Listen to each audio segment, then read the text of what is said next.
It's really good seeing my younger brother so happy. I really like that. Remember one time when I was it was after college, I believe, and I went home, and I think Joe's the only person that was still there. I think Sam was already gone. And I was sitting in the living room talking to my mom, and then rap music was going on in the back room, and it was really loud. And then shortly Steve comes walking out in his boxers. Oh, Joe does, yeah, sorry.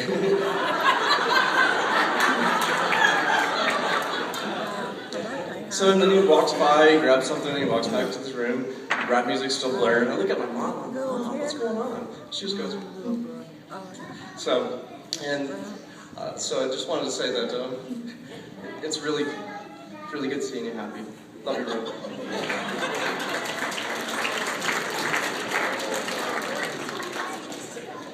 Congratulations, Joe. It's just neat to see you and Daneen and the way you interact, and to just be a part of it, and to see this as it unfolded, and see if God at work in your life. Just a couple words and tip for advice. When we were kids, sometimes we would get in arguments and draw a line in the middle of the room. Probably not going to work with Daneen. You know, guys. She calls her Aunt Daneen. And Daneen, I just wanted to let you know that he, from time to time, has been known to snore. And the way that I dealt with it was just plugging his nose. And so I would have to, on the bunk beds, lean over the bunk bed and grab for him. And there were a few times that I fell out of the bed trying to plug his nose. But in all seriousness, I saw Joe as he progressed into junior high and got this interest in basketball, still being much, much shorter than me at the time. And his dedication and the way that he practiced and the way that he would spend 3, 4, 5 hours just shooting hoops outside and staying after practice, and how that blossomed into how he paid for his college, into his career, and just then how he shifted on a moment for God when God called him. And Joe, if you put dedication into this marriage like you did to the basketball, you'll see miracles happen and one wonderful thing happens. You won't have to practice 4 hours a day at it, but it is a daily thing. Just like your relationship with God, it's a daily choice that you choose to love Daneen. And just pray that you choose every day to love him.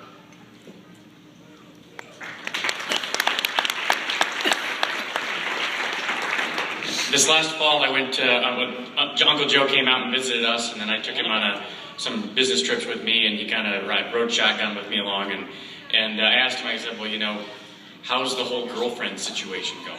And he goes, I've never been farther away. And I go, what? And he goes, no, I've got nothing. I got no prospects. I got nothing anywhere, anyhow. I think I'm just going to be single. And I'm like, really?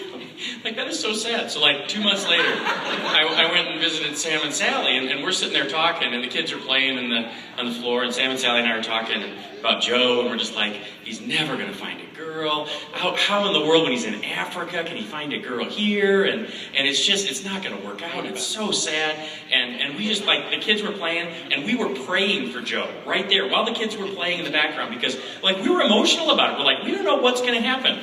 And the cotton-picking kid was dating a girl right while we're doing this.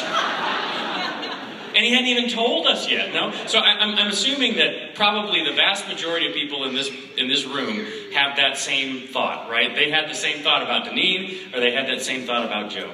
And going on what Sam said, too, about Joe's dedication to things. I would go into Joe's room after I went to college, and he was in 5th and 6th grade, and he had these little sayings posted up all over his room. I mean, all over it. And they'd be like, somewhere, someone is practicing harder than you. Stuff like that. And I'm going, here's a 6th grader with this passion for I'm going to be the best, And man, I learned a lot from that, man. I took a lot from that. I've learned a lot from Joe. So I hope that you can take that dedication into your marriage. And we're just, as brothers, we are just blown away by how much God has blessed you. And we're completely jealous, at least I am, and love the idea that God has blessed you so tremendously with Daneen, and wish you the best.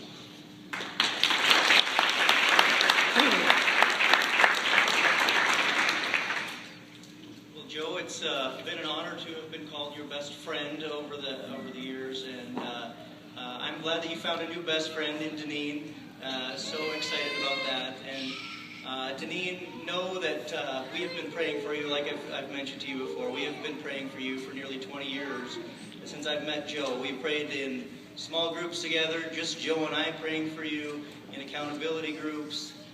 And I know there's a number of people in the room that can say that same thing. They've been praying for Joe, for Daneen, and Daneen for Joe over the years. And it's just beautiful to see it here all come together at this moment in time. It's just been spectacular. We've been waiting for it. We know you've been waiting for it. But just blessings on you. Thanks for blessing our lives. We love you.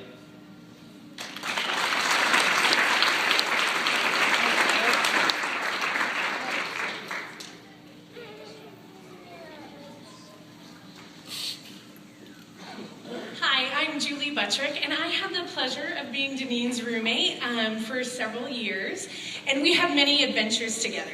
One of the adventures that Daneen got me to do for the first time was go climb a 14,000-foot mountain. And that's where I learned that Daneen's a mountain goat. She has like lungs of a mountain goat where she can like run up the mountain, and the whole time I'm in the back going, I'll be up there, I'm coming. And she was so supportive the whole way and just so kind, and never did she mind that I was slower than her or anything. It just was so encouraging for me. And we also had the adventure of being single together for years too.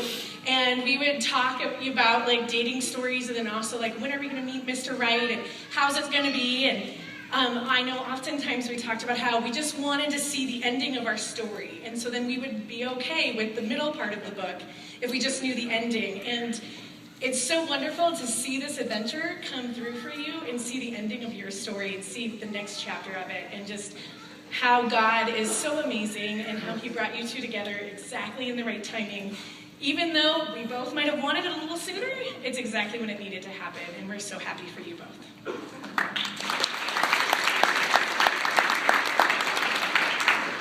I've known Daneen for about 5 years and been so blessed by that friendship. We shared a connection through a love of Africa. And through those 5 years, we spent many hours talking about and sharing our hearts and crying about and praying for today.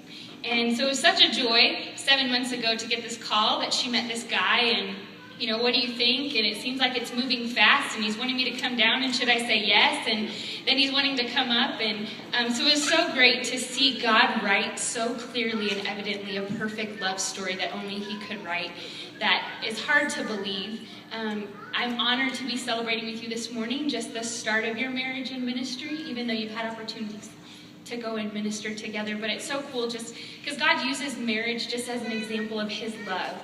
And just knowing that as you guys are going out and ministering, just your love story has been an encouragement and blessing to so many people, that it's amazing to think of what your actual marriage and living out your love and God's love to other people is going to do for the people in Ibiza and all around the world. And just knowing that wherever you go, so for your first time, going for a year and a half in Ibiza and then following wherever God leads you, just knowing that you have this room full and even so many more people that will be praying for you and supporting you and encouraging you, and watching God write his love story through yours in your ministry and marriage. So God bless you guys, your marriage and your ministry together. Thanks for allowing us to be a part of your day.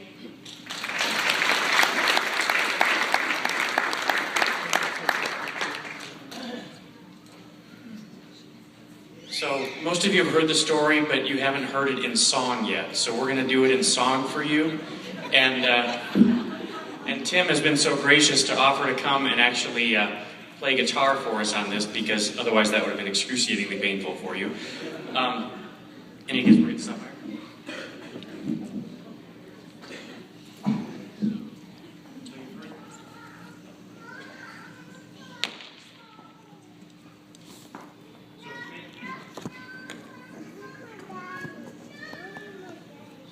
Broken mic? Okay, good. So many of you have probably heard the song Jack and Diane. We've changed it just a little bit. It's now called Joe and Daneen. So, little about Joe and Daneen, two American kids who learn just how to dream. Joe is gonna be a basketball star.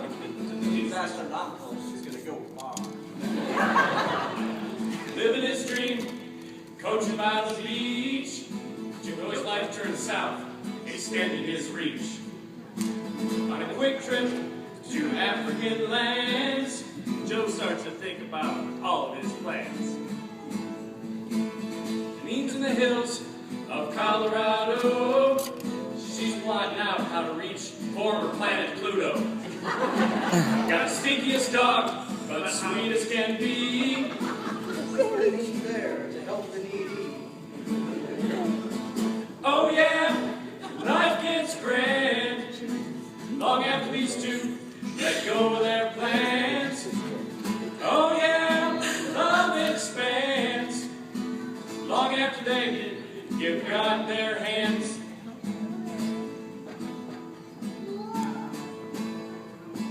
Somewhere along the way, God gave them a swerve. Daneen's job turns around. She's got a new need to serve.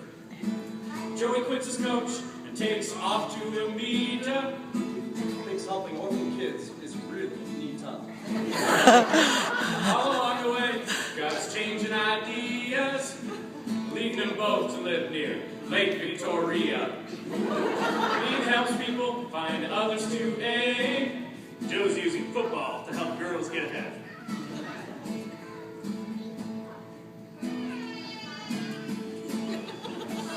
Joey thinks back after meeting this lady. Daneen wonders aloud, could this be from praying? Joey says, hey Daneen, come out to meet the family. You've got a short window. Let's see if it's God's timing.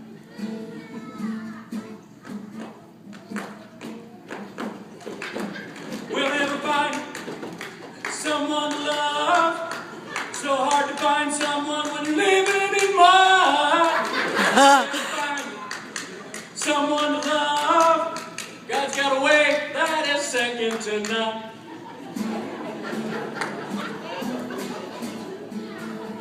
Oh yeah, life gets grand. Long after these two let go of their plans.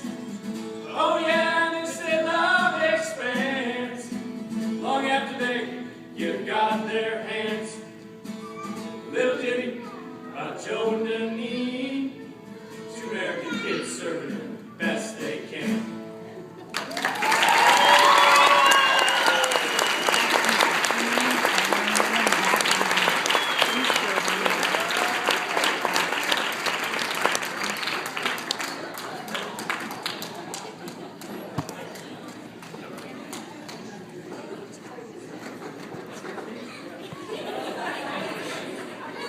Ugh.